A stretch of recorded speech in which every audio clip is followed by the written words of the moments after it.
Hello friends, आप सबका आपके अपने चैनल गोविंद लेक्चर्स में हार्दिक स्वागत है। तो कैसे हो आप सब?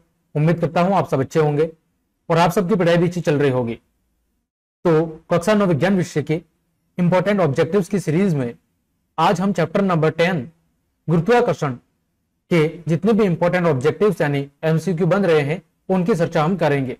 हमने आपकी विज्ञान विषय के अध्याय 1 से लेकर 9 तक सभी के जितने भी इंपॉर्टेंट जो ऑब्जेक्टिव्स थे उनकी चर्चा बहुत अच्छे से कर ली थी। अगर आपने वो क्लासेस नहीं देखी है तो फिर चैनल की प्लेलिस्ट पर जाकर आप उन क्लासेस को आराम से देख सकते हैं। साथ ही साथ मैंने पूरी विज्ञान विषय की आपके अध्याय 1 से लेकर 15 तक सभी की संपूर्ण व्याख्या, पाठ के भीतर दिए गए प्रश्न और अभ्यास प्रश्नों को भी बहुत अच्छे से सॉल्व करा रखा है। वो सब क्लासेस आप चैनल की प्लेलिस्ट पर जाकर आराम से देख सकते हैं। अभी हमारी जो एमसीक्यू सीरीज चल रही है उसमें आज हम चैप्टर नंबर 10 के जितने भी इंपॉर्टेंट एमसीक्यू बन रहे हैं उन सभी की चर्चा करेंगे।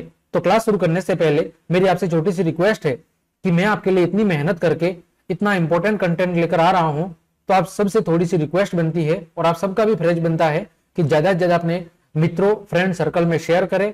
और अगर आपने अभी तक चैनल को सब्सक्राइब नहीं किया है तो कृपया करके चैनल को सब्सक्राइब जरूर कर ले और बेल आइकन को जरूर दबाए ताकि मेरी प्रत्येक क्लास की जानकारी आपको समय पर मिल सके।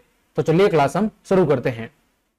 देखें, पहला प्रश्न दिया गया है, 1 पास्कल बराबर होता है। 1 पास्कल बराबर होता है, किसके बराबर होता है? तो इसका सही जवाब होगा न्यूटन बटे मीटर स्क्वायर। पास्कल का सूत्र क्या होता है? P बराबर F अपॉन A। क्या सूत्र होता है? P बराबर F अपॉन A। F का मतलब क्या है? बल। A का मतलब क्या है? क्षेत्रफल।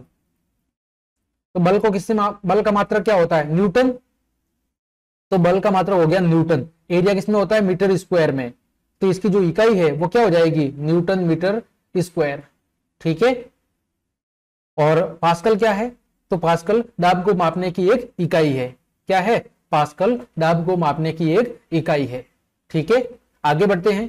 प्रश्न संख्या 2, संपर्क क्षेत्रफल को कम करने पर दाब। देखो, अभी हमने बताया P equal to F upon A। ठीक है, 1 पास्कल PA से इसे दर्शाते साधारणतः। तो देखो, एरिया क्या कर रहा है? कम कर रहा है। तो यहां पर जो पास्कल है या जो दाब की इकाई है हम इसको प्रेशर कह सकते हैं। तो P है, ये A के कैसा है? A के व्युत कर्मानुपाती है, यानी एरिया के व्युत कर्मानुपाती है। मतलब क्या होगा कि यदि एरिया बढ़ेगा तो दाब कम होगा और यदि एरिया कम होगा तो लगने वाला दाब का मान बढ़ेगा। तो यहां पर देखो, एरिया कम हो रहा है। एरिया कम होने का मतलब है दाब क्या होगा? दाब बढ़ेगा। ठीक है, यदि एरिया कम होगा तो दाब बढ़ेगा और यदि एरिया ज्यादा होगा तो दाब क्या होगा? तो दाब कम होगा। और जो P है, प्रेशर है, वो बल के क्या है? समानुपाती है। मतलब बल बढ़ेगा तो लगने वाला दाब भी बढ़ेगा और यदि बल कम होगा तो लगने वाला दाब भी क्या होगा? कम होगा। आ रहा समझ में? तो यहां से हमें क्या पता चला कि जो दाब है वो बल के समानुपाती है और एरिया के कैसा है? एरिया के व्युत कर्मानुपाती है। ठीक है, आगे बढ़ते हैं। जल का एसआई मात्रक में घनत्व कितना होता है? तो जल का एसआई मात्रक के अंदर जो घनत्व है वो होता है आपका 1000 किलोग्राम प्रति मीटर क्यूब। अब बात आती है घनत्व की। घनत्व डेंसिटी इक्वल टू क्या होता है? घनत्व बराबर द्रव्यमान बटे में आयतन। क्या होता है? द्रव्यमान बटे में आयतन। घनत्व बराबर डेंसिटी बराबर द्रव्यमान यानी मास बटे में आयतन यानी वॉल्यूम। तो द्रव्यमान को किसमें मापते हैं? किलोग्राम में। आयतन को किसमें मापते हैं? मीटर क्यूब में। तो घनत्व की इकाई क्या हो जाएगी? घनत्व की इकाई हो जाएगी किलोग्राम बटे में मीटर क्यूब। और बात करें जल की, तो जल का जो घनत्व है वो होता है 1000, ठीक है, किलोग्राम प्रति metre cube. Option number C आपका सही जवाब हो जाएगा। आपेक्षिक घनत्व का मात्रक क्या होता है? तो देखो, आपेक्षिक घनत्व या जिसे हम कहते हैं विशिष्ट घनत्व, क्या कहते हैं? आपेक्षिक घनत्व या विशिष्ट घनत्व भी इसे कहते हैं। इसका सूत्र क्या होता है? इसका सूत्र होता है पदार्थ का घनत्व बटे में जल का घनत्व। तो देखो, घनत्व की इकाई क्या होती थी? घनत्व की इकाई है किलोग्राम प्रति मीटर क्यूब और बटे में भी किलोग्राम बटे में मीटर क्यूब। तो दोनों इकाई समान है तो दोनों कट जाएगी, यानी इसका कुछ भी मात्रक नहीं होता है। ठीक है, चलिए आगे बढ़ते हैं। उत्प्लावन बल होता है, तो उत्प्लावन बल क्या होता है? जब भी हम किसी वस्तु को पानी के अंदर डुबोते हैं तो उस वस्तु के द्वारा विस्थापित जो द्रव है उस द्रव के भार के बराबर होता है उत्प्लावन बल का मान। यानी वस्तु को जब हम पानी के अंदर डुबोते हैं तो उस वस्तु के द्वारा जितना पानी विस्थापित होगा, उस पानी की जितनी मात्रा होगी उतना का उतना उस वस्तु का भार के वो बराबर होगा, और वही क्या कहलाएगा? उत्प्लावन बल कहलाएगा। ठीक है। रुई और पत्थर को मुक्त पतन के लिए, अब मुक्त पतन क्या होता है हमने चैप्टर की व्याख्या के दौरान बहुत अच्छे से समझाया है, तो आपसे रिक्वेस्ट है कि एक बार आप चैनल की व्याख्या वाली क्लास जरूर देख ले, ताकि आपको ये एमसीक्यू समझने में किसी भी प्रकार की कोई दिक्कत नहीं होगी। मुक्त पतन क्या होता है? मुक्त पतन का मतलब है जब कोई वस्तु ऊपर से नीचे की ओर केवल और केवल गुरुत्वीय त्वरण के कारण, पृथ्वी के गुरुत्वीय त्वरण या गुरुत्वाकर्षण बल के कारण ऊपर से नीचे की ओर गिरती है, तो उसे कहते हैं मुक्त पतन की स्थिति। जब कोई वस्तु ऊपर से नीचे की ओर केवल और केवल पृथ्वी के गुरुत्वाकर्षण बल के कारण गिरती है, तो फिर वस्तु की ऐसी स्थिति को मुक्त पतन की स्थिति कहा जाता है। तो रुई और पत्थर को मुक्त पतन के लिए छोड़ने पर, मतलब ऐसी स्थिति में दूसरा कोई भी बल कार्य नहीं कर रहा है। रुई की अपेक्षा पत्थर तेजी से गिरकर जमीन पर पहले पहुंचता है। इसका कारण क्या है? तो इसका जो कारण है यहां पर, वो आपका कारण है कि जो पत्थर है, अब पत्थर ऊपर से नीचे की ओर आ रहा है ना, पृथ्वी के गुरुत्वाकर्षण बल के कारण। तो पत्थर का द्रव्यमान है वो रुई की तुलना में क्या होगा? ज्यादा होगा। पृथ्वी पत्थर पर लगने वाला जो गुरुत्वीय त्वरण का मान है वो क्या होगा? वो रुई की तुलना में ज्यादा होगा, और इसी वजह से पत्थर है वो तेजी से गिरकर जमीन पर पहले पहुंचता है। यानी ऑप्शन नंबर ए आपका सही जवाब है कि रुई और पत्थर को अगर हम मुक्त पतन के लिए छोड़ दें तो रुई की अपेक्षा पत्थर तेजी से गिरकर जमीन पर पहुंचता है। इसका कारण क्या है? इसका कारण गुरुत्वीय बल है। अगला, गुरुत्वाकर्षण बल का कारण क्या है? तो गुरुत्वाकर्षण बल का जो कारण है वो है मात्रा या वस्तु का द्रव्यमान। क्या है? वस्तु की मात्रा या द्रव्यमान। अगला, दो वस्तुओं के बीच का गुरुत्वाकर्षण बल इनकी मात्राओं के, देखो अभी हमने पीछे पढ़ा था रुई और पत्थर, तो यहां पर देखो जो बल होता है जी m1 गुणा m2 अपॉन आर स्क्वायर, तो वस्तु के द्रव्यमान पर निर्भर करता है। बल वस्तु के द्रव्यमान पर निर्भर करता है। तो पत्थर का द्रव्यमान था वो रुई की तुलना में ज्यादा था, इस वजह से वो रुई की तुलना में पहले पृथ्वी पर पहुंचता है। तो यहां पर वही बात की गई है कि दो वस्तुओं के बीच का गुरुत्वाकर्षण बल इनकी मात्राओं के क्या होता है? देखो समानुपाती होता है, m1 समानुपाती m2, तो दोनों की मात्रा के गुणनफल के कैसा होता है? समानुपाती। f समानुपाती m1 गुणा m2, ये सूत्र से दिख रहा है, यानी उसके गुणनफल के क्या होता है? समानुपाती होता है। और उनके बीच की दूरी के वर्ग के क्या होता है? उनकी बीच की दूरी के वर्ग के व्युत्क्रमानुपाती होता है। ठीक है। आगे, दो वस्तुओं के बीच की दूरी अगर हम डबल कर दें तो गुरुत्वाकर्षण बल क्या हो जाएगा? देखो f व्युत्क्रमानुपाती है r स्क्वायर के, अगर दूरी को हम डबल कर दे तो क्या हो जाएगा? 2r का स्क्वायर, तो f 1/4 r का स्क्वायर है ना, 1 r का स्क्वायर, यानी 1/4 हो जाएगा। लगने वाला बल कितना हो जाएगा? 1/4। ठीक है। आगे, पृथ्वी के चारों ओर चांद की गति है, कैसी गति है? त्वरित गति है। कैसी गति है? त्वरित। आगे, m मात्रा की वस्तु r त्रिज्या के वृत्ताकार पथ पर v वेग से चल रही है, तो इसका त्वरण कितना है? तो इसका त्वरण होगा v²/r। देखो वही यहां पर व्याख्या करके समझाया गया है कि वृत्ताकार गति का मतलब क्या होता है। जब कोई वस्तु वृत्ताकार पथ में वर्त की परिधि या घूर्णन के साथ गति करती है तो उसे वृत्ताकार गति कहते हैं। जैसे ये एक वृत्ताकार पथ है, यहाँ पर कोई वस्तु अगर इस परिधि के चारों ओर इस तरह या इस परिधि के आधार पर गति करती है तो उसे कहेंगे वृत्ताकार गति।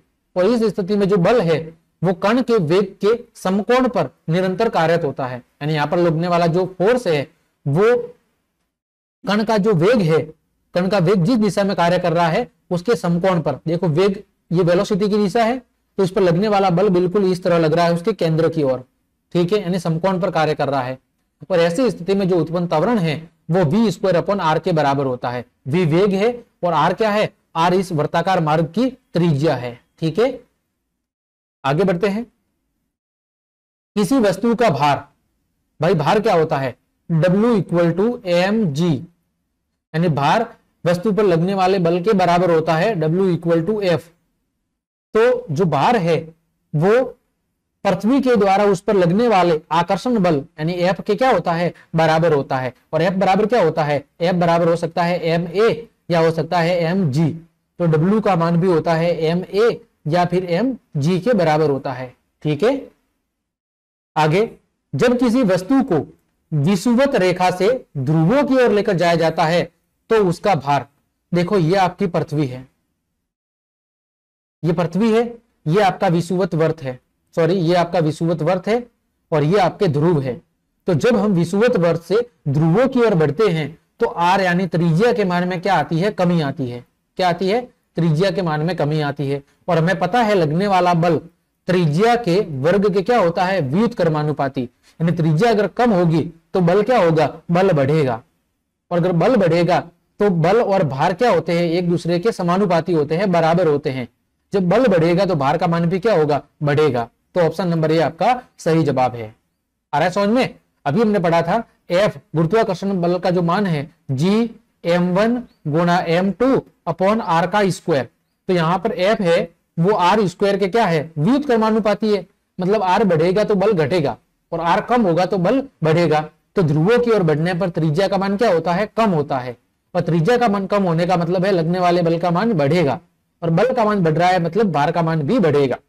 ठीक है, आगे द्रव में पूर्णतः या अंशतः डूबी वस्तु के भार में जो आभासी कमी होती है वो किसके कारण होती है।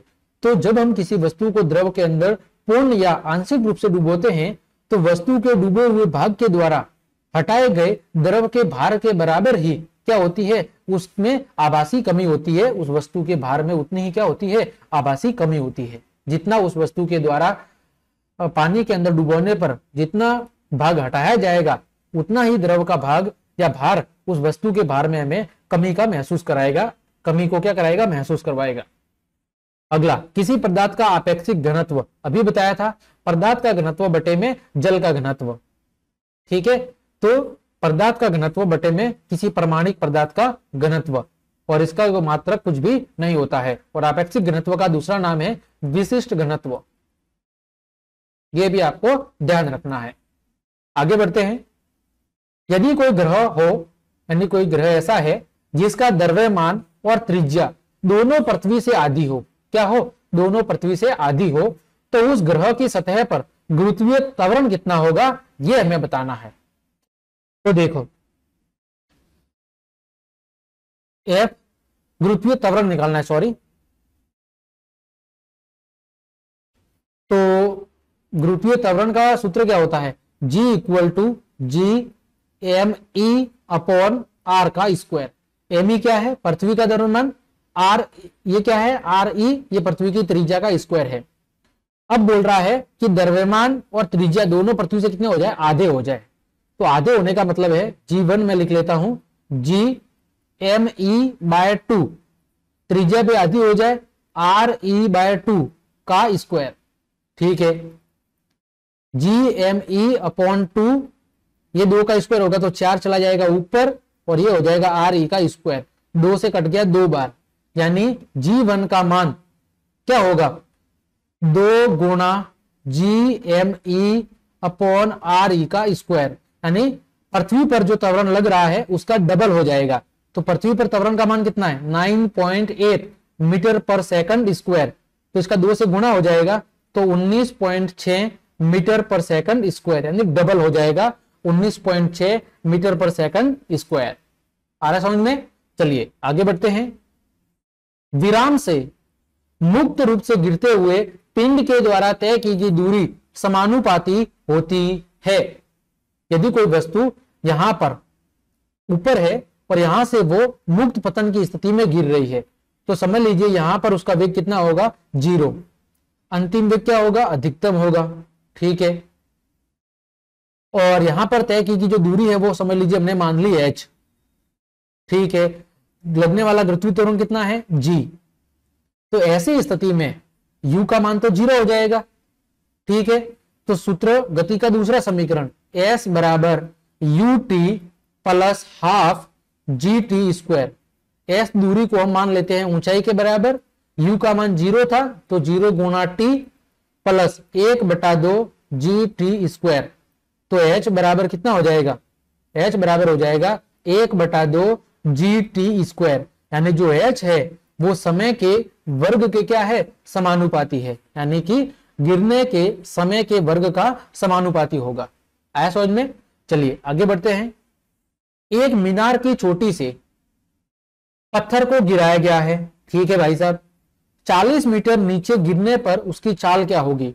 देखो भाई साहब, ये आपकी मीनार है, यहां पर प्रारंभिक वेग 0 होगा, लगने वाला गुरुत्वीय त्वरण जी का मान 9.8 मीटर पर सेकंड स्क्वायर होगा। ये दूरी मान लेते हैं h और उसकी चाल हमें v को ज्ञात करना है, अंतिम वेग ज्ञात करना है। गति का तीसरा समीकरण v स्क्वायर बराबर u स्क्वायर प्लस 2gh, ठीक है। अब u का मान तो 0 है भाई साहब, तो हमें रखने की जरूरत ही नहीं है। 2 g का मान है 9.8 और h का मान है आपके पास कितनी मीटर है, h का मान है आपका 40 मीटर। ये रख दिया भाई साहब 40 मीटर, ठीक है। यहां पर पॉइंट हटा देंगे, नीचे कितना आ जाएगा 10, 0 से 0 कट गया, 2 गुणा 9.8 गुणा 4, इसका मान v स्क्वायर का। तो v स्क्वायर बराबर ये कितना आ जाएगा, ये आपका आ जाएगा 764 यानी 76.4, ठीक है। और 76 पॉइंट, ये सॉरी पॉइंट तो हमने हटा दिया था, तो कितना आ जाएगा 764, हमने पॉइंट हटा दिया था, तो यहां पर कितना आ जाएगा आपके 764 और v का मान 464 और v का मान होगा 28 मीटर पर सेकंड, ठीक है। यानी कि ऑप्शन नंबर सी आपका सही जवाब हो जाएगा। आगे, यदि एक पत्थर को किसी मकान की छत से, पत्थर को मकान की छत से मुक्त भय से गिरते हुए जमीन तक पहुंचने में 4 सेकंड का समय लगता है, u बराबर दिया हुआ है 0, ठीक है। h बराबर हमें ज्ञात करना है भाई साहब, t बराबर 4 सेकंड दिया हुआ है और g का मान दिया हुआ है 9.8 मीटर पर सेकंड, ठीक है।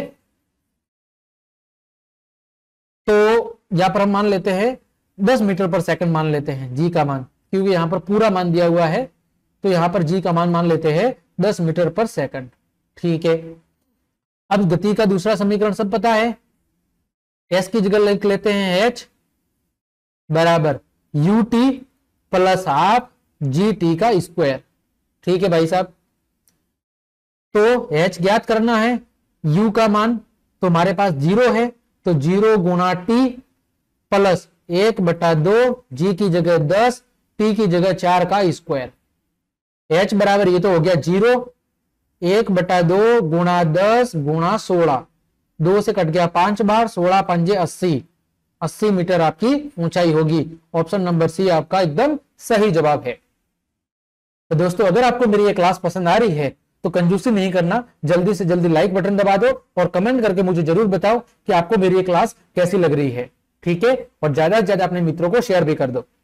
अगला प्रश्न, पृथ्वी की सतह पर गुरुत्वीय त्वरण और चंद्रमा की सतह पर गुरुत्वीय त्वरण का अनुपात कितना होता है? इसको मैंने चैप्टर की व्याख्या के दौरान पूरा समझाया था, बिल्कुल प्रूफ करके बताया था कि ऐसा कैसे होता है। आप सबको पता भी होगा कितना होता है, ये होता है 6:1। कितना होता है? 6:1। यानी पृथ्वी पर जो गुरुत्वीय त्वरण है वो चंद्रमा की सतह पर गुरुत्वीय त्वरण का 6 गुना है। कितना है? 6 गुना। ठीक, आगे बढ़ते हैं। इसको आप लिख कैसे सकते हैं? आपको लिख कैसे सकते हैं? ऐसे लिख सकते हैं, चंद्रमा पर गुरुत्वीय त्वरण बराबर, चंद्रमा पर गुरुत्वीय त्वरण बराबर 1/6 गुणा पृथ्वी पर गुरुत्वीय त्वरण।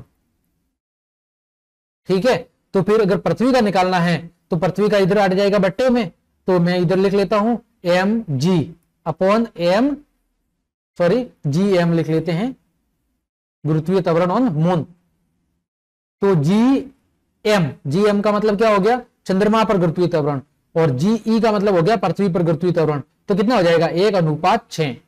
ठीक है, और अगर यही पृथ्वी ऊपर हो जाएगा और चंद्रमा नीचे आ जाएगा तो कितना हो जाएगा, 6:1। तो यहां पर पृथ्वी की सतह ऊपर दिया हुआ है और चंद्रमा की सतह नीचे दिया हुआ है, यानी ऐसे दिया हुआ है GE/GM, तो कितना हो जाएगा 6:1, यानी कि 6:1। अगर ऐसे पूछ लेता चंद्रमा की सतह पर गुरुत्वीय त्वरण और पृथ्वी की सतह पर गुरुत्वीय त्वरण, तो कितना होगा, 1:6 होगा। यह आपको ध्यान रखना है। ठीक, आगे बढ़ते हैं। अगला प्रश्न है आपका भाई साहब, वो दिया हुआ है पृथ्वी से किसी वस्तु का पलायन वेग है, पृथ्वी से किसी वस्तु का पलायन वेग है, वो हमें बताना है। तो पहली बात तो पलायन वेग का मतलब क्या होता है यह समझना है। देखो ये भाई साहब हम पृथ्वी पर हैं, कहां पर है, पृथ्वी पर। बहुत अच्छी बनी है ड्राइंग, ठीक है। ये हमारा कोई अन्य ग्रह है या मान लेते हैं अंतरिक्ष है। अब अगर हमें किसी वस्तु को, ये यहां तक समझ लीजिए पृथ्वी के गुरुत्वाकर्षण का एरिया है, जहां तक पृथ्वी का गुरुत्वाकर्षण बल कार्य कर रहा है, ठीक है। गुरुत्वाकर्षण बल का मतलब F मान लेते हैं। तो अगर हम किसी वस्तु को पृथ्वी की सतह से, यहां से, ये कोई समझ लीजिए बॉल है, इस वस्तु को अगर हम इतने वेग से ऊपर फेंक दे कि ये इस पृथ्वी के गुरुत्वाकर्षण क्षेत्र को पार करके ऊपर चले जाए, यदि किसी वस्तु को हम इतनी तेज गति से फेंक दे या इतने वेग से फेंक दे कि ये इस पृथ्वी या ग्रह के गुरुत्वाकर्षण बल क्षेत्र से बाहर निकल जाए और वापस लौटकर कभी भी पृथ्वी पर नहीं आए, तो उस वेग को कहेंगे पलायन वेग। जैसे हम छोड़ते हैं अंतरिक्ष के अंदर रॉकेट या सैटेलाइट, तो उनको उतने वेग से छोड़ा जाता है कि वो पृथ्वी के गुरुत्वाकर्षण बल के क्षेत्र को पार कर जाए और फिर वापस लौटकर कभी भी पृथ्वी पर ना आए, तो वो न्यूनतम वेग कहलाता है पलायन वेग। ठीक है, अब भाई साहब आप कहोगे पलायन वेग का सूत्र क्या होता है, तो पलायन वेग का जो सूत्र होता है वो पृथ्वी पर सूत्र होता है, या किसी भी, अगर हम पृथ्वी पर पलायन वेग के सूत्र की बात करें तो वो होगा 2g का मतलब गुरुत्वीय त्वरण और RE का मतलब है पृथ्वी की त्रिज्या। ये उस वस्तु के द्रव्यमान पर कभी भी निर्भर नहीं करता है, ये ध्यान रख ले। ठीक है, किस पर निर्भर करता है, गुरुत्वीय त्वरण पर और उस ग्रह की त्रिज्या पर। अगर पृथ्वी की बात कर रहे हैं तो पृथ्वी की त्रिज्या, अगर मैं बात करूं चंद्रमा पर पलायन वेग की तो Vm क्या होगा, 2GRM, यानी कि चंद्रमा पर गुरुत्वीय त्वरण और चंद्रमा की त्रिज्या। आ रहा है समझ में। अब आप कहोगे सर पृथ्वी का पलायन वेग कितना है, तो दोस्तों पृथ्वी का जो पलायन वेग है वो है 11.2 किलोमीटर पर सेकंड। मतलब क्या हुआ कि यदि हम पृथ्वी से किसी वस्तु को 11.2 किलोमीटर प्रति सेकंड के वेग से अगर हम ऊपर की ओर फेंक दे तो वो कभी भी वापस लौट कर धरती पर नहीं आएगी। ठीक है, यानी जितने भी रॉकेट और सैटेलाइट छोड़े जाते हैं वो इस वेग से ज्यादा वेग से छोड़े जाते हैं ताकि वो पृथ्वी के गुरुत्वाकर्षण क्षेत्र को पार कर जाए और फिर कभी लौटकर धरती पर ना आए।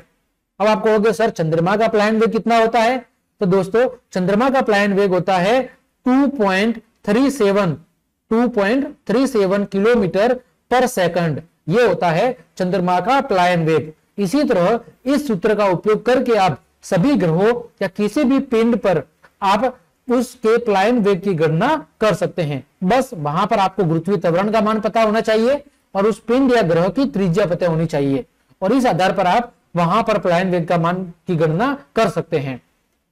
तो वही ऑप्शन नंबर सी आपका सही जवाब होगा कि किसी वस्तु का जो पलायन वेग है वो वस्तु के द्रव्यमान से क्या होता है, बिल्कुल स्वतंत्र होता है। वो उसके द्रव्यमान पर कभी भी निर्भर नहीं करता, चाहे द्रव्यमान 1 किलोग्राम हो चाहे 1000 किलोग्राम हो, उससे उसका कोई लेना देना नहीं होता है। ठीक है, आगे बढ़ते हैं भाई साहब। यदि किसी वस्तु का भार 49 न्यूटन है, कितना है 49 न्यूटन, तो उसका द्रव्यमान कितना होगा, हमें द्रव्यमान की गणना करके बताना है। तो देखो दोस्तों भार बराबर सूत्र होता है द्रव्यमान गुणा त्वरण। कितना होता है, द्रव्यमान गुणा त्वरण। तो द्रव्यमान कितना दिया हुआ है 49, कितना दिया हुआ है, सॉरी भार दिया हुआ है 49, गलती हो गई, हमें द्रव्यमान तो निकालना है। तो द्रव्यमान को रख दिया इधर W/g, m का मान किसके बराबर होगा, W बटा G, भार बटा त्वरण के बराबर। भार है आपका 49, त्वरण है आपका भाई साहब वो है 9.8। इसको काटेंगे 10, 49 से कट गया 2 बार, 2 से कट गया 5 बार, m बराबर आपका आ गया 5 किलोग्राम। ऑप्शन नंबर सी आपका एकदम राइट आंसर है। आगे बढ़ते हैं। 70 केजी द्रव्यमान के किसी मनुष्य को चंद्रमा पर भार कितना होगा। देखो भार कितना दिया हुआ, द्रव्यमान कितना दिया हुआ है 70 केजी। हमें क्या निकालना है, चंद्रमा पर भार निकालना है। तो अभी हमने देखा था कि चंद्रमा पर गुरुत्वीय त्वरण बराबर 1/6 गुणा पृथ्वी पर गुरुत्वीय त्वरण GE। ठीक है, 1/6 पृथ्वी पर गुरुत्वीय त्वरण आपका होता है 9.8 मीटर पर सेकंड स्क्वायर। तो 9.8 बटे में 6 मीटर पर सेकंड स्क्वायर, यह आ गया GM का मान, चंद्रमा पर गुरुत्वीय त्वरण का मान। ठीक है, अब हमें क्या निकालना है, चंद्रमा पर वस्तु का भार निकालना है। तो WM, भार का सूत्र वही, द्रव्यमान गुणा त्वरण। द्रव्यमान कितना है आपका 70 केजी, गुरुत्वीय त्वरण कितना है चंद्रमा पर 9.8 बटे में 6। ठीक है, इसको जब हम हल करेंगे तो हमारे पास आ जाएगा 114.3 न्यूटन। कितना आ जाएगा, 114.3 न्यूटन, यानी ऑप्शन नंबर सी आपका बिल्कुल सही जवाब है। अब अगर पूछा होता कि चंद्रमा पर द्रव्यमान कितना होगा, यहां पर अगर हमें भार देके यहां पर द्रव्यमान पूछा होता तो कितना होता, तो वो भी हम ऐसा का ऐसे ज्ञात करते। लेकिन अगर ऐसा पूछा होता कि किसी वस्तु का पृथ्वी पर द्रव्यमान 70 केजी है, कहां पर, पृथ्वी पर, तो उसका चंद्रमा पर द्रव्यमान कितना होगा वो बताओ। तो ऐसी स्थिति में आपको पता है कि किसी वस्तु का द्रव्यमान कभी भी परिवर्तित नहीं होता। वो कैसा होता है, वो नियत होता है। चाहे पृथ्वी की पर चले जाओ या अंतरिक्ष में चले जाओ या मंगल ग्रह पे चले जाओ, किसी वस्तु का द्रव्यमान कभी भी नहीं बदलता। बदलता क्या है, बदलता है केवल भार। वो क्यों बदलता है, क्योंकि भार का सूत्र होता है द्रव्यमान गुणा त्वरण। द्रव्यमान तो कभी नहीं बदलता, लेकिन जी का मान, त्वरण का मान अलग जगहों पर अलग अलग होता है, इस वजह से भार बदलता रहता है, लेकिन कभी भी द्रव्यमान नहीं बदलता है। आया समझ में, उम्मीद करता हूं आपको समझ में आया होगा। आगे बढ़ते हैं प्रश्न संख्या 25 की ओर। देखें, यदि 1 किलोग्राम द्रव्यमान की किसी वस्तु पर अंतरिक्ष में किसी स्थान पर पृथ्वी के गुरुत्वाकर्षण बल के कारण 5 मीटर पर सेकंड स्क्वायर का त्वरण उत्पन्न होता है, उसी स्थान पर 3 किलोग्राम द्रव्यमान वाली वस्तु का त्वरण क्या होगा, यह हमें बताना है भाई साहब। तो देखो क्या बोल रहा है, हमें क्या निकालना है, वस्तु का त्वरण निकालना है। क्या निकालना है, वस्तु का त्वरण। यहां पर क्या दिया हुआ है, दो चीजें दी गई है। देखो 1 किलोग्राम द्रव्यमान की वस्तु है, अंतरिक्ष में किसी स्थान पर पृथ्वी के गुरुत्वाकर्षण बल के कारण इतना त्वरण उत्पन्न करती है, यानी M1 1 kg दिया हुआ है, और उसके कारण A1 या G1 कह लो त्वरण, वो कितना दिया हुआ है 5 मीटर पर सेकंड स्क्वायर दिया हुआ है। ये कोई पहला ग्रह था, ये इसकी बात है। अब ये कोई दूसरा ग्रह है, इसका द्रव्यमान दिया हुआ है भाई साहब 3 kg, और G की मान हमें गणना करनी है। ठीक है, गुरुत्वीय त्वरण की गणना करनी है। हम सब ने गुरुत्वीय त्वरण का सूत्र पढ़ा है, गुरुत्वीय त्वरण G इक्वल टू गुरुत्वीय नियतांक गुणा ME अपॉन R का स्क्वायर। यानी कि ME क्या है, ME है आपका पृथ्वी का द्रव्यमान। मतलब क्या हुआ, मतलब यह है कि गुरुत्वीय त्वरण कभी भी वस्तु के द्रव्यमान पर तो निर्भर ही नहीं करता। गुरुत्वीय त्वरण कभी भी वस्तु के द्रव्यमान पर निर्भर भी नहीं करता, चाहे वस्तु 1 किलो की हो या 50 किलो की, उस पर लगने वाला गुरुत्वीय त्वरण का मान तो समान ही होगा। मतलब पहली स्थिति में यदि गुरुत्वीय त्वरण 5 मीटर पर सेकंड स्क्वायर लग रहा है, तो दूसरी स्थिति में भी गुरुत्वीय त्वरण 5 मीटर पर सेकंड स्क्वायर ही लगेगा, क्योंकि गुरुत्वीय त्वरण वस्तु के द्रव्यमान पर कभी भी निर्भर नहीं करता है। वो केवल किस पर निर्भर करता है, पृथ्वी के द्रव्यमान और पृथ्वी की त्रिज्या पर ही निर्भर करता है। ठीक है, चलिए उम्मीद करता हूं आपको समझ में आया होगा। आगे बढ़ते हैं। पृथ्वी का द्रव्यमान कितना है आप सब जानते होंगे। पृथ्वी का द्रव्यमान है आपका 6.0 गुणा 10 की घात 24 केजी, लेकिन ये एग्जैक्ट नहीं है। एग्जैक्ट कितना है? एग्जैक्ट है 5.972 गुणा 10 की घात 24 केजी। और इसी को जब हम क्या करते हैं, इसका सन्निकट मान निकालते हैं तो हम लिख लेते हैं 6 गुणा 10 की घात 24 केजी। आया समझ में? ये एग्जैक्ट है और ये सन्निकट मान है। आगे बढ़ते हैं। पृथ्वी की त्रिज्या कितनी है भाई साहब? तो पृथ्वी की त्रिज्या है 6.37 गुणा 10 की घात 6 मीटर। ठीक है, या राउंड फिगर में कहीं कहीं लिखा होता है 6400 किलोमीटर, लेकिन एग्जैक्ट कितनी है? एग्जैक्ट है 6371 किलोमीटर। ठीक है, यह है एग्जैक्ट में। और अगर आपको मीटर में पूछे तो 6.371 गुणा 10 की घात 6 मीटर। ठीक है, और किलोमीटर में पूछे तो एग्जैक्ट है 6400 किलोमीटर के समथिंग। ठीक है, ये सन्निकट मान है। आगे बढ़ते हैं। अंतरिक्ष में 60 केजी द्रव्यमान वाला मनुष्य का भार कितना होगा, वो हमें बताना है। तो देखो, ये हमारी पृथ्वी है भाई साहब। पृथ्वी पर जी का मान कितना है? 9.8 मीटर पर सेकंड स्क्वायर। ये हमारा कोई अन्य पिंड है या मान लीजिए अंतरिक्ष है। क्या है? अंतरिक्ष है। यहां पर वस्तु का द्रव्यमान कितना दिया हुआ है? वस्तु का द्रव्यमान दिया हुआ है 60 केजी। ठीक है, अब अंतरिक्ष के अंदर, ठीक है, अंतरिक्ष के अंदर हम जाते हैं तो पृथ्वी और अंतरिक्ष के बीच की दूरी क्या होती है? बहुत ज्यादा होती है। और दूरी बहुत ज्यादा होने के कारण गुरुत्वीय त्वरण का मान लगभग किसके बराबर होता है? न के बराबर होता है, शून्य के बराबर होता है। इस वजह से अंतरिक्ष में यदि भार की गणना करें तो m गुणा जी, और m और त्वरण का मान लगभग शून्य होता है, अतः वहां पर भार का मान भी कितना होगा? बिल्कुल शून्य के बराबर होगा। ठीक है, तो अंतरिक्ष में किसी वस्तु का भार कितना होता है? शून्य होता है। पृथ्वी के केंद्र पर 20 किलोग्राम बालक का भार कितना होगा? तो देखो, ये हमारी पृथ्वी है। ठीक है, पृथ्वी की सतह पर द्रव्यमान दिया हुआ है 20 केजी। जी का मान होता है 9.8 या 10 मीटर पर सेकंड स्क्वायर। ठीक है, तो यहां पर भार कितना हो जाएगा? 20 गुणा 10 यानी कि 200 न्यूटन के बराबर हो जाएगा। लेकिन बात हो रही है पृथ्वी के केंद्र पर, तो जैसे जैसे हम गहराई पर जाते हैं वैसे वैसे जी का मान कम होता जाता है।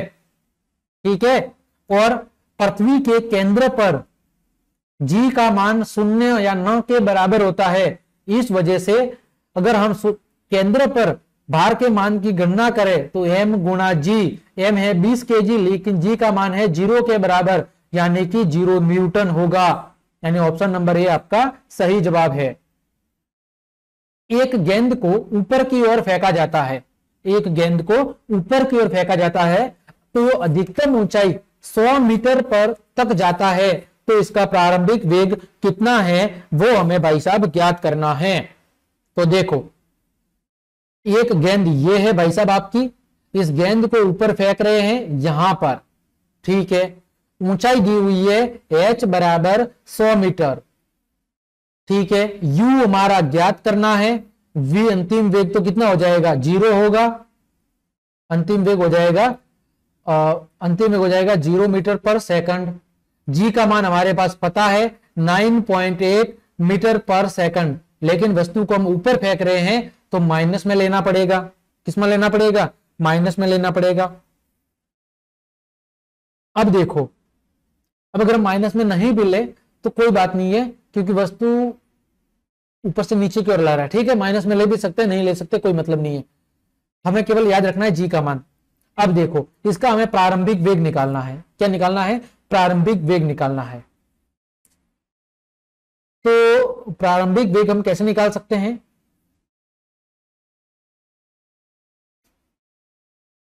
तो अगर हम ऊपर की ओर फेंक रहे हैं तो हमने पढ़ा था कि जबकि वस्तु को ऊपर से नीचे की ओर फेंकते हैं या नीचे से ऊपर की ओर फेंकते हैं तो सदैव जो यांत्रिक ऊर्जा है वो यांत्रिक ऊर्जा सदैव संरक्षित रहती है।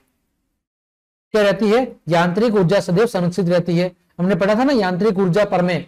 तो आप चैप्टर की व्याख्या वाली क्लास एक बार जरूर देख लें, है ना, ताकि आपको ये चीजें समझने में कोई दिक्कत ना है। तो यांत्रिक ऊर्जा प्रमेय क्या कहती है कि किसी भी बिंदु पर, चाहे वस्तु को हम ऊपर से नीचे की ओर फेंक रहे हैं या नीचे से ऊपर की ओर फेंक रहे हैं, यांत्रिक ऊर्जा का मतलब कि आपकी स्थितिज ऊर्जा और गतिज ऊर्जा का योग प्रत्येक बिंदु पर नियत रहता है। क्या? आपकी potential energy plus kinetic energy, इन दोनों का मान हमेशा कैसा रहता है? हमेशा नियत रहता है। ठीक है, अब बात करते हैं प्रारंभिक स्थिति की। तो यहां पर u का मान 0 है ना, u का मान यानी स्थितिज ऊर्जा बिल्कुल 0 है। तो पहली स्थिति में स्थितिज ऊर्जा बिल्कुल 0 हो जाएगी। गतिज ऊर्जा होगी क्योंकि वस्तु को हम फेंक रहे हैं, तो गतिज ऊर्जा का सूत्र क्या होता है? 1/2 mv²। फिर बात करते हैं इस स्थिति की, तो यहां पर गतिज ऊर्जा 0 हो जाएगी क्योंकि v का मान 0 हो रहा है। तो यहां पर कौन सी ऊर्जा होगी? यहां पर होगी स्थितिज ऊर्जा और गतिज ऊर्जा हो जाएगी 0। ठीक है, अब m से m कट गया, हमें क्या निकालना था? हमें निकालना था v²। 2 इधर भाग में, इधर जाएगा गुणा में, 2gh। तो v² बराबर 2 गुणा g का मान ले लेते हैं 10, h का मान ले लेते थे 100। ठीक है, ये कितना हो जाएगा? ये हो जाएगा v² बराबर 2000, ठीक है, मीटर पर सेकंड। v का मान कितना हो जाएगा? √2000। तो v का मान यहां से आ जाएगा 44 दशमलव कुछ ऊपर आ जाएगा। ठीक है, और यहां पर 44 दशमलव तो कुछ दिया नहीं है, तो इसके आसपास का मान दिया हुआ है 46.3 मीटर पर सेकंड। तो यही आपका सही जवाब हो जाएगा। ठीक है, आगे बढ़ते हैं। प्रश्न संख्या 33। जब किसी वस्तु को विषुवत रेखा से ध्रुवों की ओर लेकर जाते हैं तो उसका भार क्या होता है? उसका भार बढ़ जाता है। क्यों? क्योंकि त्रिज्या कम होगी। त्रिज्या कम होगी तो भार है वो त्रिज्या का कैसा होता है? व्युत क्रमानुपाती। त्रिज्या कम होगी मतलब भार बढ़ेगा, और भार बढ़ेगा मतलब बल बढ़ेगा, और बल और भार एक दूसरे के समानुपाती होते हैं, बराबर होते हैं। तो अगर बल बढ़ेगा तो भार भी बढ़ेगा। ठीक है, ऑप्शन नंबर ए आपका सही जवाब। विराम से मुक्त रूप से गिरते हुए पिंड द्वारा तय की गई दूरी समानुपाती होती है। ये हमने चर्चा कर ली थी कि समय के वर्ग के क्या होती है? समानुपाती होती है। क्योंकि जब कोई वस्तु ऊपर से नीचे की ओर गिरती है तो u का मान तो 0 होता है, v का मान अधिकतम होता है दूरी, और g का मान होता है।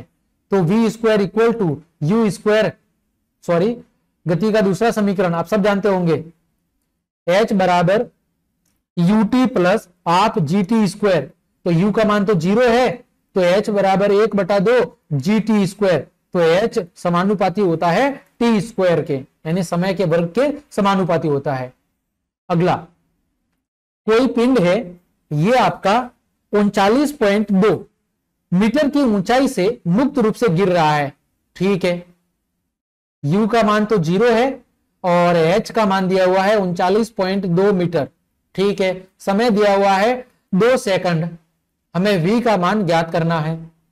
तो v² बराबर u² प्लस 2gh। u का मान 0 है तो रखने से मतलब नहीं है। g का मान कितना है आपका? g का मान है आपका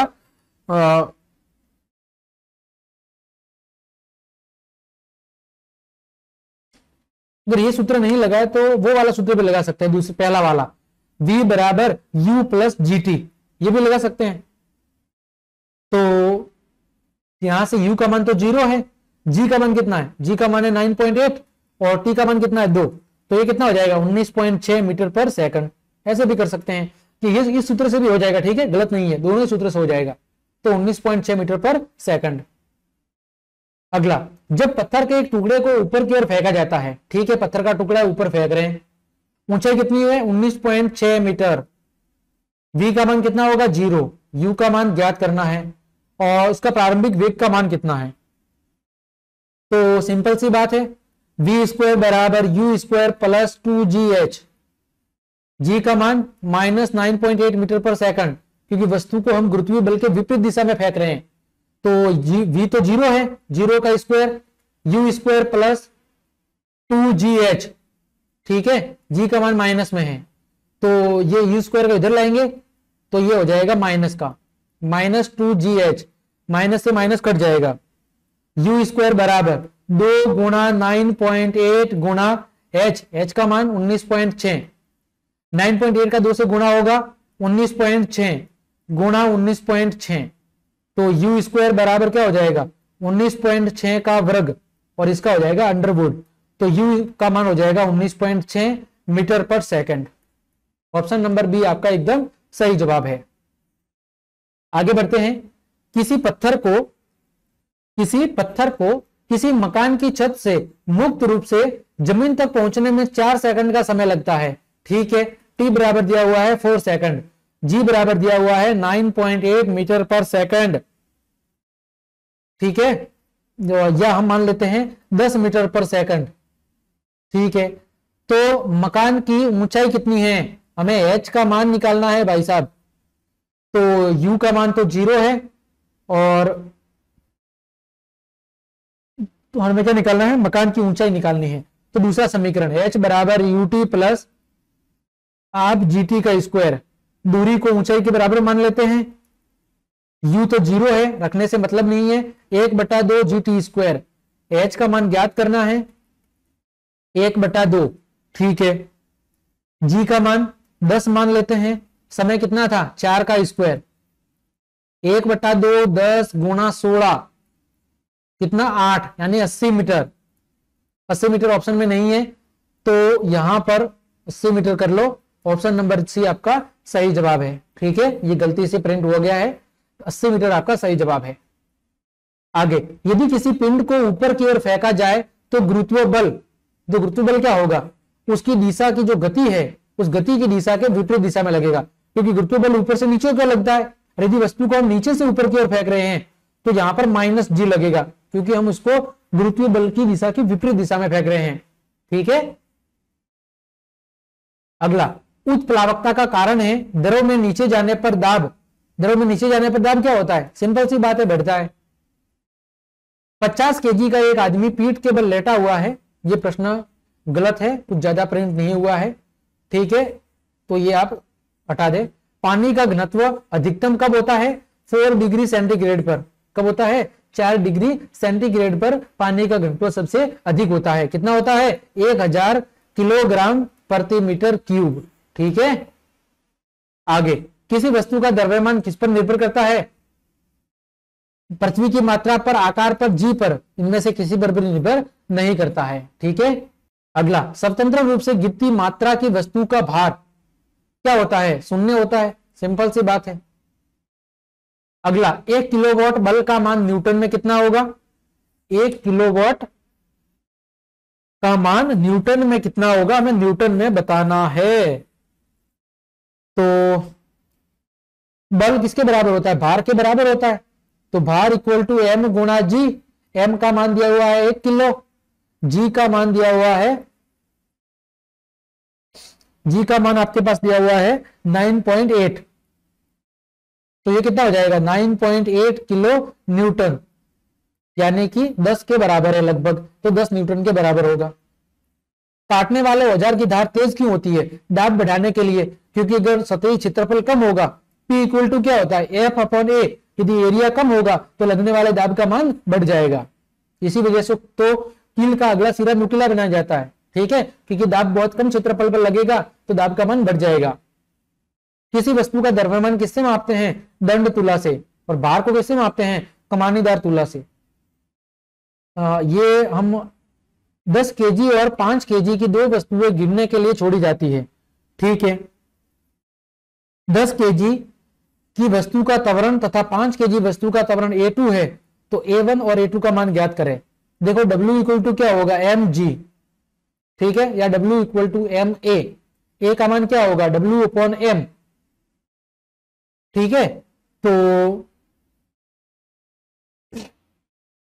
यहां पर क्या दिया हुआ, द्रव्यमान दिया हुआ है,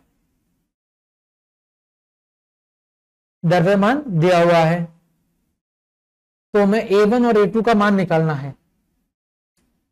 तो A1 M1, A2 W upon M2, तो A1 अपॉन M2 तो M2 अपॉन M1 के बराबर होगा। ठीक है, यानी 5/10 यानी 1/2। ऑप्शन नंबर सी आपका सही जवाब हो जाएगा। 37 दिशा में फेंकी गई वस्तु का त्वरण होता है, सब जानते होंगे 9.8 मीटर पर सेकंड स्क्वायर होता है। ठीक है, तो आज की क्लास को हम यहीं पे विराम देते हैं। क्लास काफी बड़ी हो चुकी है, इसके आगे के जितने भी इंपॉर्टेंट एमसीक्यू है उनकी चर्चा हम पार्ट 2 के अंदर करेंगे। तो क्लास देखने के लिए आप सभी को धन्यवाद। उम्मीद करता हूं आज के जितने भी हमने एमसीक्यू या ऑब्जेक्टिव्स की चर्चा की है वो सब आपको अच्छे समझ में आए होंगे। तो आज के लिए इतना ही। जय हिंद, जय भारत। मिलते हैं अगली क्लास में। तब तक के लिए आप सबको क्या बोल सकते हैं, सबको कि सब मजे करो, आराम से पढ़ाई करो। Best of luck.